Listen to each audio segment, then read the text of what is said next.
Am I the a-hole for turning over a video of a person who I caught cheating on her husband because I was surveilling her for a workers' compensation back injury?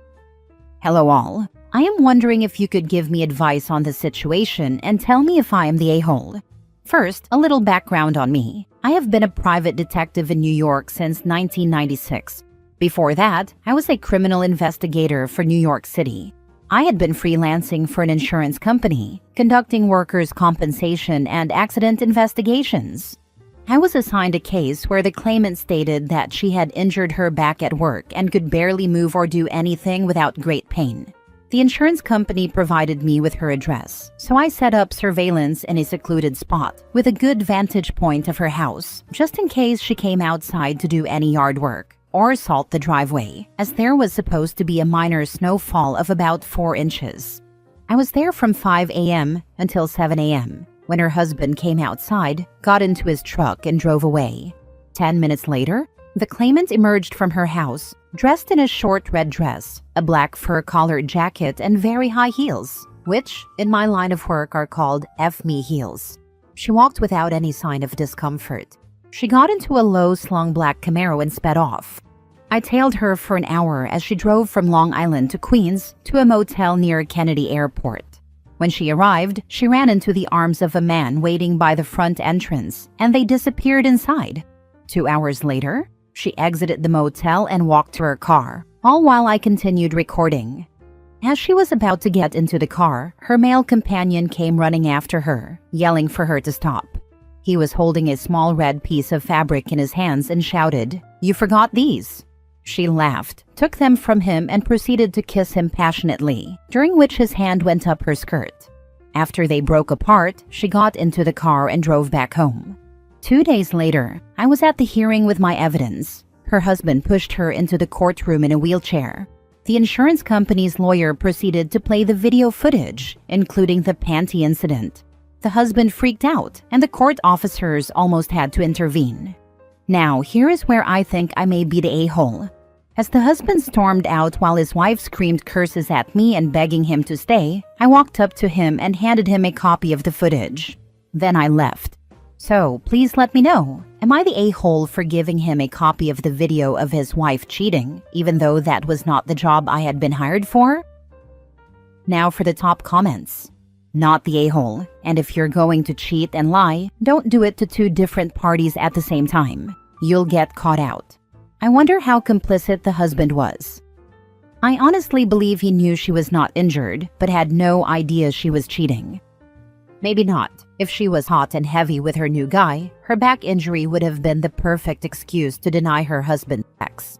That might explain some of his reaction.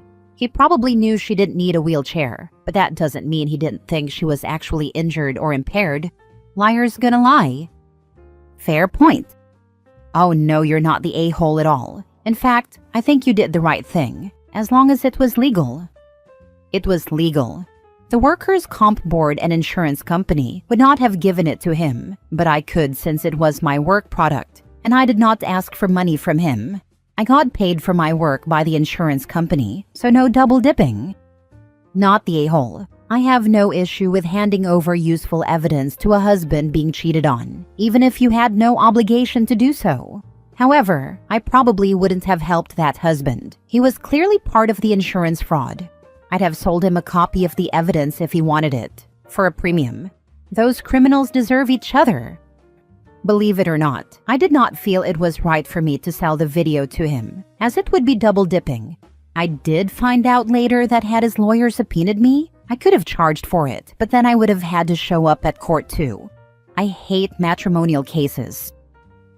Next story. Am I the a-hole for robbing my wife's affair partner, which has now led to his divorce?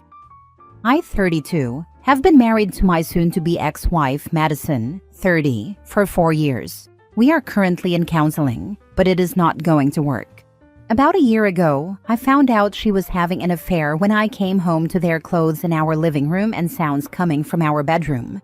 I lost it. I was about to grab my cricket bat from the front closet when I stopped to think about the consequences. I did not want to go to jail. Instead, I took all their clothes and left quietly. I went to a friend's house, but not before throwing all their clothes into a McDonald's garbage can. I turned off my phone and got faced with my buddy. His wife hosed us off in the morning. When I turned my phone back on, I had dozens of calls and texts from Madison. At first, she was scared because she got my updated flight information. Then, she was upset that I hadn't called her to let her know I was coming home early. Then she was freaked out, thinking the house had been broken into. Finally, she lost it when she figured out it was me. Her text just got more and more deranged. The guy she was with is 5 inches shorter than me and about 60 pounds lighter, so if he had taken my clothes, it would have been obvious. He ended up calling his friend to go get his spare keys from his house. Unfortunately for him, his wife smelled a rat and followed his friend back to my house, where she caught him leaving in oversized clothes. Long story short, she took pictures and now had evidence of his infidelity, which voided their prenup and cost him a lot of money. It turned into one big giant crap show. It took a couple of months, but my wife convinced me to try and forgive her. We started going to counseling, and we were working through things until recently. During a counseling session, she said that I was wrong for stealing his wallet, phone, and car keys. She claimed that his divorce was costing him a lot of money and that I should have handled it in a more mature way, essentially blaming me for his situation. I have never admitted to taking his stuff. At first, I was afraid he might call the cops. Then, I didn't want to give her ammunition in case she wanted a divorce. Now, I just don't care. I told her that her cheating was the real reason her boyfriend was getting divorced, and that I hope his ex takes everything. I am still not living at home. I have my own apartment, and I'm filing for divorce. Now that I know how she really feels, it is a slap in the face to hear her blaming me for his divorce. Not the a-hole. Can't believe she had the audacity to back him up after she betrayed you with him. Defending the affair partner during their marriage counseling session. If it's not the lion, the witch, and the audacity of this bitch. Hope he needs to unload in counseling about how he feels about the affair partner. The kind of people who betray their spouse are scum. Those who lie to their partner and sneak around are dirt. Those who defend it afterwards are the most bottom-feeding of the lot kind of thing. Hope he hopes the cheated-on wife takes everything but his undies. Then smile sweetly and say, "But thankfully we're not like that." Not the a-hole. Cancel the rest of the marriage counseling sessions and get that divorce as soon as possible. Hopefully you're in an area where you can get restitution from the affair partner, and infidelity is considered grounds for an at-fault divorce. If she had stuck to her vows, she wouldn't be in this situation. Her defending him also proves that she is still in contact with him. I hope you are in contact with a betrayed spouse. She could help you by providing additional information and proof of the affair, including photos of affair partner leaving in your clothes. If you own the home and your name is on the deed, move back in and sleep in the guest room. Give her the absolute silent treatment. You do not want it to look like you abandoned your home. Install cameras if necessary. Get that divorce and be free. Next story. Am I the a-hole for refusing to train my replacement after I was fired? I, 28 male, worked at my company for 5 years. I was good at my job, never had any issues, and even trained multiple new hires. A few months ago, we got a new manager, and from day one, she clearly didn't like me. No real reason, just constant nitpicking. Last week, I was called into a meeting and fired. No warning, no performance issues, just we're going in a different direction. I was angry, but stayed professional. Then came the kicker. HR asked me to stay for 2 more weeks to train my replacement. I laughed in their faces. They fired me, but now they expect me to help the new guy learn everything I know? No way. I told them I wouldn't be coming back, and they started panicking, saying I was being unprofessional and should leave on good terms. Now, my ex-coworkers are texting me, saying I screwed them over because my replacement has no idea what he's doing, and everything is falling apart.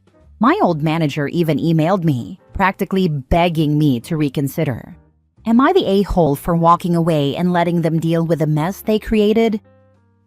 Now for the comments. Not the a-hole. Proper response is, after careful consideration, I have decided that I can be hired for contract work. As an independent contractor, my rate starts at 5 times your original salary, and I can send over it a service agreement. Please respond within 5 business days to keep this low rate.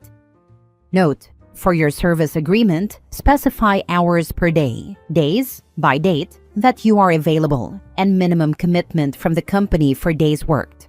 Have a minimum number of billable hours per day. Also have an escrow account that they need to pay into before work is done. Bonus: if they don't respond within 5 business days, your rate goes up. Include the expense of a lawyer and time involved in setting up an escrow account. Surprisingly involved process. 1. Hire replacement, have you train, then fire you. Second, fire you, hire replacement, have you train. They chose the most incompetent option. The company is not falling apart because you will not train your replacement. It is because it is run by morons, not the a-hole. I've seen this so often. New manager comes in, identifies the most competent and often most senior member of the team, perceives this employee as a threat they need to get rid of or to show the rest of the team that they mean business. The most incompetent option was chosen because there went no thought into this decision, only emotion and ego. Yep, happened at my old job, when instead of promoting our senior colleague, they hired from outside, and we wound up with a narcissist nightmare. She got rid of our senior colleague in a layoff, and then his top person as soon as she could work up any reason to fire him, and then myself. And the other senior-most person quit as soon as we could find new jobs, and one other retired a little sooner than planned due to all of this, taking all institutional knowledge with us.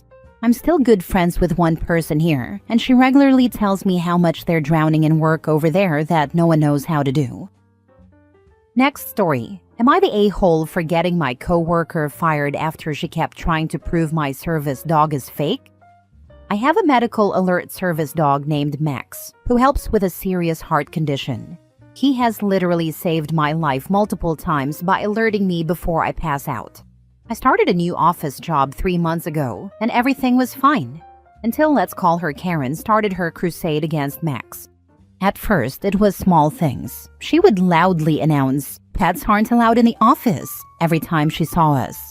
I repeatedly explained that Max is a service dog, not a pet, and even showed her his documentation. Then she started telling everyone I was obviously faking because I looked too young to be disabled. Things escalated quickly. She would try to test Max by dropping food near him. He's trained to ignore it. She also reported me to HR weekly. But the worst part? She started purposely wearing strong perfume and spraying air freshener around my desk, knowing it triggers my condition. Max alerted 3 times in one day because of this. The final straw? I found out she was taking photos of me and Max and posting them in a Facebook group about fake service dogs, asking for ways to expose me. She even included my full name and workplace. I took screenshots and went to HR. They fired her on the spot for harassment and creating a hostile work environment. Now my inbox is flooded with messages from her friends and family saying I'm the a-hole for getting a mother of 3 fired over a dog, and that I should have just worked from home if I'm so sick. Here's the thing, I actually feel horrible that she lost her job. Her kids aren't at fault here, but she literally put my life at risk with the perfume stunts, and doxing me online was scary. It's not your fault she was fired. HR fired her for things she did. This is important, OP, and worth remembering or stating to the people who are coming at you. You didn't do anything except tell HR what she was doing. They made the decision that what she did was worth firing her on the spot. Her behavior had these consequences, not yours. Probably also worth noting that good employees don't usually get insta-fired. They get put on plans or verbal/written warnings to try and resolve the issue. It is highly likely she has pulled similar stunt before, and this was the excuse they needed to get rid of her. Don't feel bad. She certainly won't. I work for a hospital, and there are a large number of work offenses that will get you insta-fired. Posting medical information of other people on social media is one of them. She would do this to someone else if she hadn't done it to you. It isn't your fault she was fired. It's her own, not the a-hole. A cease and desist from a lawyer threatening to sue for reputational damages would shut everyone up. And that's why HR fired her immediately, to remove the company from liability. Last story. Am I the a-hole for taking my brother-in-law to small claims court for a prank?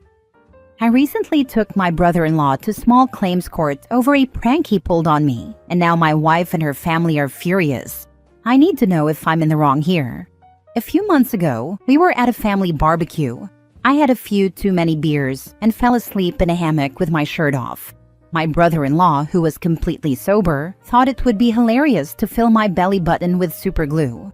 At some point, I must have touched it, because when I woke up, I had glue partially dried in my belly button and on my finger. We tried to remove it, but it was stuck. The glue had adhered to my skin, and when we attempted to peel it off, it caused some tearing around the edges. Unfortunately, my job's insurance has a $1,000 ER copay, but I had no choice. I had to go to the ER. They used a solvent and an ointment to remove the glue, and after everything, I was left with a medical bill of $2,253. I asked my brother-in-law to cover the cost since he caused the situation. He refused. After trying to resolve it privately, I took him to small claims court, and I won. However, he still hasn't paid. This has caused a major rift in my family. My wife is upset, and her family thinks I overreacted. So, am I the a-hole for taking him to court over this? Edit. The reason my wife was upset is because her brother was going through a divorce and between jobs. Everyone knew he did it. He even admitted it. He blames his ADHD. I don't want to garnish his pay. The reason I didn't try harder to clean the glue off myself was because I have scars in my navel from gallbladder surgery about 3 years ago.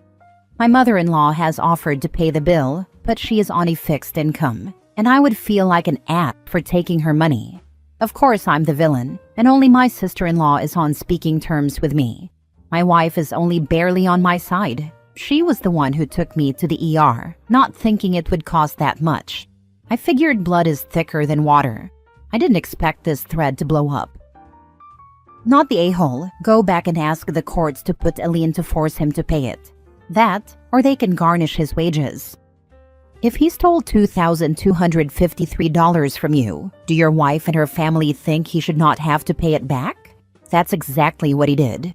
He assaulted you and robbed you of over $2,200. Nail his butt. He might think twice the next time he pranks someone. Unfortunately, expect familial discord because of his bad choice. Yeah, yo, this isn't a prank. A prank is like whipped cream on his hand and tickling his face so he smacks himself. This is straight illegal. Not the a-hole. Your spouse should have your back. I absolutely agree, but I am a little curious about the background with OP and his wife.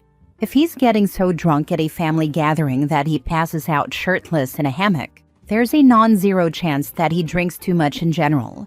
Obviously, we don't know OP, so this is purely speculation, but if even his wife doesn't have his back, it may be the case that she's sick of him getting hammered at family events and thought the prank was justified. Don't get me wrong, nothing justifies what the brother-in-law did, but if the wife isn't that upset about the prank, then maybe she's at a breaking point with his drinking. Or maybe he just married the crappiest woman in the world.